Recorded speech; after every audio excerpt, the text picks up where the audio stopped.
Hey, Cross Park, this is your weekly leadership update. A couple of quick reminders, and then we'll talk a little more about the Gospel of John. We have a youth group event this Saturday.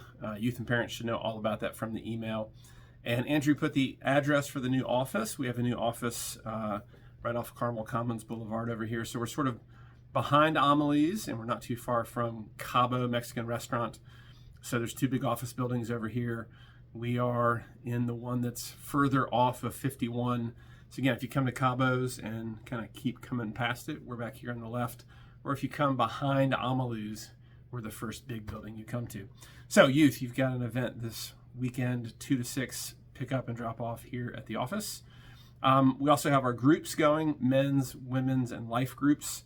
If you're not in a group yet but would like to be, it's not too late. You can go on our website and fill out the interest form on the group page. Or for life groups, you can contact Rachel Meisel. For women's groups, Catherine Behringer. For men's groups, Grant Beachy, and check those out. Also in this week's email, we have updated reminders of some ways and areas you can volunteer. So if you are either newish to Cross Park or maybe you've been around for a while and have gotten out of the habit of volunteering, we have several things that you could do, opportunities to volunteer, and all of that, of course, is in the weekly email. I wanted to talk today a little bit more about John 1. So I said in the sermon last week that the prologue of John is kind of amazing, verses 1 through 18 of chapter 1. And although it's always true that you can never cover everything that's in any biblical passage, that's especially true in John 1. It is full and rich and deep. There's so much to say there. So I wanted to just point out a few things. I wanted to talk a little bit more about what it means that it's a prologue. So I mentioned the word prologue means the word before the word. But it doesn't simply mean that it's at the beginning. For something to be a prologue, it would need to serve in a couple different ways. One is people have noticed that the sort of style and tone of 1 through 18 is a fair bit different than the rest of the Gospel of John. And so people have different theories as to exactly why and how that happened. One of the maybe best theories is that John had put together most of what he wanted to say in the Gospel. He had arranged it some, and then on the back end, in understanding some of the controversies and difficulties that people were having about the two natures of Jesus, his fully divine and fully human self, his two natures, and how that related. And even as the churches in Asia Minor and around the Mediterranean world were struggling with questions and even heresies on that question, he put together the prologue perhaps later in order to introduce Jesus in a unique way. A lot of people think we just studied 1st, 2nd, 3rd John together not long ago as a church, and it does seem that some of the concerns that he's writing about in those letters are similar to the prologue here. So he's trying to clarify some things, but also a prologue isn't just whatever comes at the beginning. It has to be introductory in nature, and so I want us to take a minute to look at some of the ways that 1 through 18 introduces the rest of the book of John, and it's giving us a whole lot of stuff. Now, I said that it makes this connection back to Genesis 1, and so it's a recreation story, and I covered that fairly well in the sermon. But it's also introducing things that are going to come up over and over again in different ways in the book of John. So you've got tons of themes, right? You've got light. Light is a massive theme in the prologue. And you have all sorts of questions of seeing and sight, of blindness. Next week, we're going to come and see, Jesus says. This week, John the Baptist says, behold the Lamb of God. One of the problems with the Pharisees is they don't see. They can't see spiritually who Jesus is and what he's doing. I mean, even here, the idea that the light came into the world and people didn't know him, but then in 14, we have seen his glory, right? There's always a significant connection between seeing the truth or being blind as indicator of your spiritual state. Jesus says, I'm the light of the world. What does that mean? Also, light. Later in John, we're going to see some connections with this idea of mirror, right? That you can see the truth. We talked about the law here in verses 17 and 18 in the prologue, that Moses gave the law. And the law, one of the functions of the law is like a mirror. As you look at the laws, you look at the truths, the commandments of God, you see yourself clearly. But a mirror doesn't work very well unless there's light. It doesn't matter if there's a mirror in front of you. If it's pitch dark, you're not going to see any flaws or see what can be done about them. So there is a sense in which God gave the law. In part, of course, it shows off his true character, but it also highlights, it gives us a mirror, and it shows us how we really are and how far from full obedience we are. So Jesus comes along and not only is the one who can live the life of full obedience, but because of the light that he is and brings, we can see ourselves more clearly, and we can see that there's a way to deal with our inability to obey, and it's through the gospel, through Jesus' obedience on our behalf. And then as he remakes us and brings us into a relationship with him, we can have a different kind of obedience on the backside. Of course, the contrast to light is always darkness. You do have a sense of present and at times growing darkness in the book of John. I mean, you see it from the beginning. We'll see it that already in this week's passage about John the Baptist, there's already concern. The religious leaders in Jerusalem are at least concerned a little bit about John the Baptist and what is it exactly he's doing. And that concern will transfer to Jesus and grow quite a bit.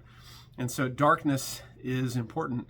And as we talked a little bit about tragedy and comedy in recent weeks, Frederick Buechner, I quoted extensively, he talks about the gospel as tragedy, comedy, and fairy tale. And meaning that there's just as much darkness and mystery and oddity in the true story of Jesus as there is in a fairy tale. And there are lots of unbelievable things, and the work of the hero by Jesus, he does remarkable things, and he has to overcome all sorts of evil forces. And Buechner argues, the primary difference between the gospel and any other fairy tale is the clear claim that this is a true fairy tale. C.S. Lewis talked the same thing. He talked about the gospel as a true myth. We usually use myth to say something that's not true, but it wouldn't have to be the case. A myth is something that is told in a certain style and connects with our deepest questions and concerns. And Lewis argued that the story of Jesus is a true myth, meaning it hits all those deep questions, but it actually happened. And in the story, myth, fairy tale, tragedy, comedy, however you want to think exactly about all the angles of Jesus' story, there's a lot of darkness. And yet, Jesus as the light has overcome that darkness. Now, interestingly, although the darkness is present throughout, it's greater at the end. I did note, and verse 14 is important here, most people who read the book of John, although there's maybe different arguments about the exact literary structure of John, most people who read the book of John see a pretty clear and clean break between the first half and the second half of John. And that break comes at the end of 12, the beginning of 13. And so almost all the scholars I read in prep for this sermon series would call the first 1 through 12, chapters 1 through 12 is the book of signs, chapters 13 to the end is the book of suffering or the book of glory. So first, signs, some of those are miracles, but there are other things that Jesus does and says that, like a sign, point to who he really is. And then the second half of the gospel is all pretty much in Jerusalem. Interestingly, the book of John records more total trips to Jerusalem than other gospels do. It's really important for all the gospels, but in John especially, that he's going back and forth to Jerusalem. But then the final 8 chapters of the book are primarily set in Jerusalem, where the last week of Jesus' life takes up most of the space because it's so important. And as I said in the sermon, because, verse 14, we've seen his glory, the idea of Jesus' glory is not primarily the first half of the book when he does various signs, but that his glory is his suffering. And so even here, right, in the prologue, we see some hints of where the story is going. Jesus came and dwelt among us. We sort of see his life and ministry in different ways in the first half of the book. But then in the second half, you see the contest between light and darkness intensifies. There's a sense in which it seems the darkness may overcome the light, or in fact has overcome the light at the death of Jesus. And then in the resurrection of Jesus, we can again affirm that light cannot and will not overcome the darkness. So you've got all those themes. You see how this is setting up other parts of the book. The prologue sets up this week's chapter and future chapters where John the Baptist is involved. John is a witness. That will be an important comment this week that we'll talk about in the sermon. John recognizes Jesus' prominence preeminence and preexistence. He sees Jesus' power, and he sees Jesus' unique identity. So we live in a culture that's currently obsessed with identity from all different angles. And I spoke a little bit last week about how you can change your life radically and drastically, change your friends, change your hairstyles, change your behaviors, change what you're into. I mean, you can make yourself unrecognizable to people who knew you earlier, and yet you can't grant yourself a truly new spiritual identity. And so this identity idea we see in John 1, we said the identity we get from Jesus is received and not achieved. Right? So that's sort of a basic gospel comment, that Jesus achieves obedience, perfect obedience to the Father. Jesus dies not for his sin, because he has none, but for ours. So what he achieves is what we can receive. And because we receive what Jesus achieved, we don't have to achieve it. But now that we've received a new identity, we can pursue a new kind of achievement, not where we're building a resume or creating favor with God, but because we already have his full favor and have a new identity, we live out a new activity. So even this week, this sense of a received identity from Jesus is going to be important in our discussion of John the Baptist. Who is John? How does John see himself? How does he know who he is and what he's supposed to do? And how is all of that connected to Jesus? We're also going to see this idea that although no one has ever seen God, Jesus has come in the flesh, and Jesus is God. He's at God's side, and he reveals God. And so now if you see Jesus, you have seen God. If you know Jesus, you do know God. That Jesus is what God is and does what God does. And so Jesus as the revelation of the Father is very important in the book of John. All right, that's just a little bit more on the prologue, some ideas to sort of help you look for these themes. They're going to be important. Life is another theme that's very important. What does it look like to be born as children of God? We're going to look at that in a few weeks in chapter 3 with Nicodemus. The relationship between the Son and the Father, that's going to come up all the time in the Gospel of John. The Gospel of John is delightful and it's rich.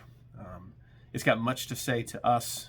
And so as you read through the book, look for some of these things that are in the prologue. It's great to go back and read the prologue again as you're reading the whole book, of course, and see how some of these themes that you read later on, John has put them here at the front to sort of turn on our radar to wake us up to where he's going. All right, Cross Park, thank you so much for watching this video today. Remember, Sunday school, which is going like gangbusters for all ages, at 9:30, church at 10:30 Sunday morning. We will see you Sunday at Hemby. See you then.